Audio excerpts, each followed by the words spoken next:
because there was this very interesting conversation that you were having with our executive editor-in-chief, and she used a phrase, boss mode. So does the AI respond best in the boss mode? I think bosses who are bosses, not just, I mean, she's a real boss.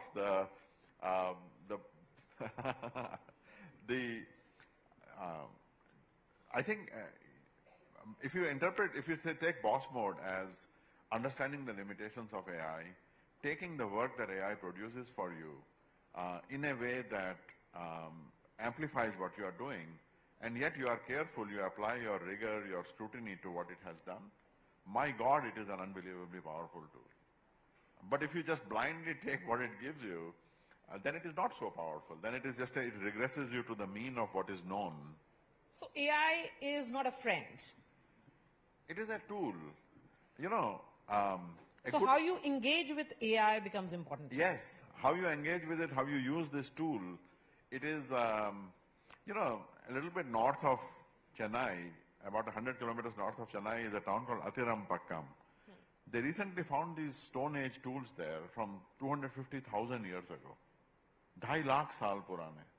We were making tools 250,000 years ago. You know, this is a new tool that has been built. And the question is, what will you do with this tool? It is the whole thing about AGI, and this is all nonsense, that we should abandon that. You look at it as a powerful tool that is kind of an approximate condensation of all the bunch of human knowledge that has been known. What will you do with this? Okay, Dr. Sikka, you know, in 2015, you invested in OpenAI. What did you see that most people did not? Well, it was a donation because OpenAI was a pure non-profit at the time. We gave them, I think, $3 million or something like this. Yeah, it was 11 years ago. It was, so I had just started at, you know, at Infosys, and the AlexNet was already 2 years old. AlexNet was the computer vision system that had beat human performance on a benchmark called ImageNet that was built by Fei-Fei Li. So all of a sudden there was a neural network system that was able to do vision tasks even better than humans. So the trajectory was kind of clear of where this was headed. And we had to have a AI platform that we could use. And so here was Sam, who was looking to build an open AI platform. So to me, it was kind of it was obvious. It seemed straightforward that we should do this. Okay, and since you're talking about Infosys, back then you wanted Infosys to be India's AI-first company. As someone who has the knack of spotting transformative technologies, why couldn't you implement it then? Why didn't we take that leap through Infosys or similar companies, what perhaps United States and other countries did?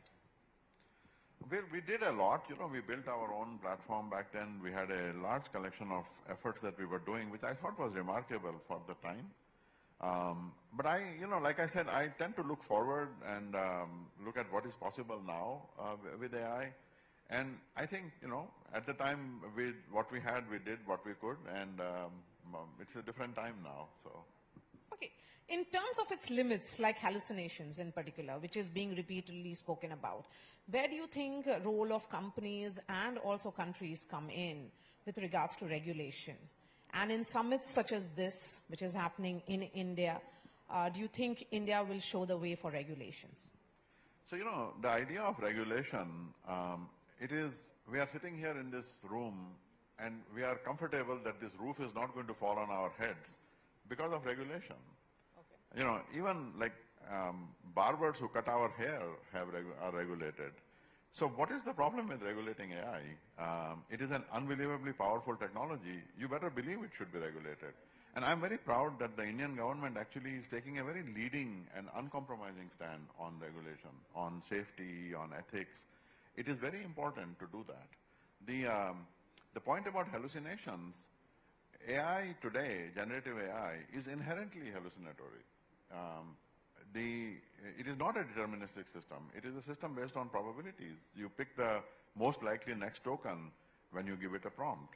And so that hallucination creates the need for regulation, for safety and things like that, it also creates an opportunity.